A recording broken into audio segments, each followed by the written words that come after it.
Narito nga ang mas malinaw na update hinggil sa naging blanko na sinasabi ni former President Rodrigo Duterte mula sa supporters na si E.B. Jugalbot. Blanks in the BCAM, a strategic move, a game changer, the smoking gun.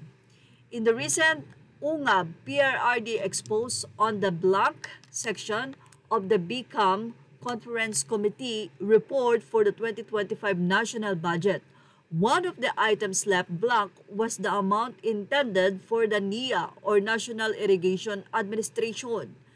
Line 49 in one of the pages of the 222-page report SP-11 says, after the acronym NIA, delete the amount in figures 74 billion 570 million 743,000 and replace with, at makikita niyo po ito na blanco.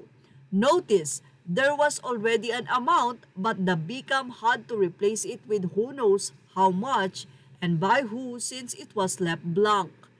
Interestingly, the National Irrigation Administration has only been recently transferred under the direct control of the Office of the President sometime in September of 2024.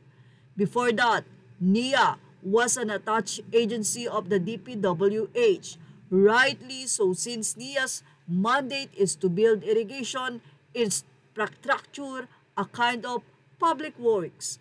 An article published by the Philippine News Agency on September 10, 2024, even quoted BBM's close friend, the billionaire fishing magnate DA Secretary Francis Chu Laurel, describing the transfer of NIA under the Office of the President as strategic, possibly game-changing.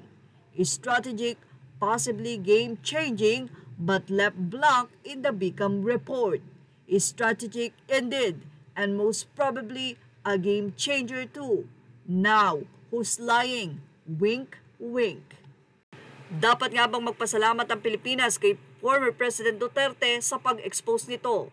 Narito ang naging pahayag ni President Duterte noong January 18, 2025.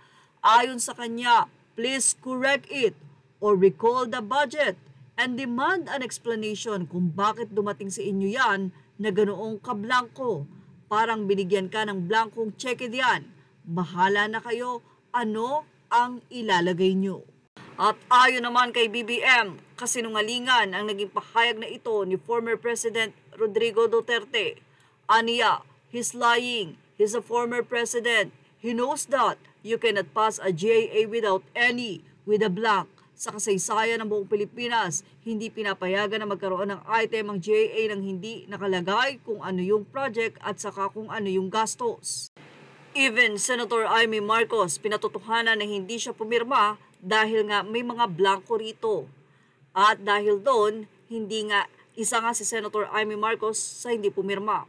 At narito po ang sinasabi ni President Duterte sa kanyang naging announcement na dapat daw i-review ito dahil nga may blanco. Well, ito po ang nasabing pruweba. Yan ang papeles at makikita nga sa baba ang pirma ng ilang mga senador. Kung di tayo nagkakamali at dito ay may binilugan natin ng 3 bilog ang nasabi nga pong blanco na tinutukoy na kung saan nakalagay ang budget at doon ay sinasabi na parang ito ang budget nito at mayroong blanco dito na wala pang kumbaga ay paglalaanan. Ilalagay pa lang, nakaabang, something like that. At yan nga ang sinasabi ni former President Rodrigo Duterte na kung may project, dapat lahat ng gastos ay nandun na at walang blanco. Kung pipirmahan mo man ay at least tama ang magiging desisyon mo sa pagpirma rito. Well, ano ang masasabi nyo sa pagsasabi ni PBBM na sinungaling daw si President Duterte habang ang nasabi nga pong papel na pinirmahan na ito ay totoong may blanco? Sino nga daw ba ang sinungaling?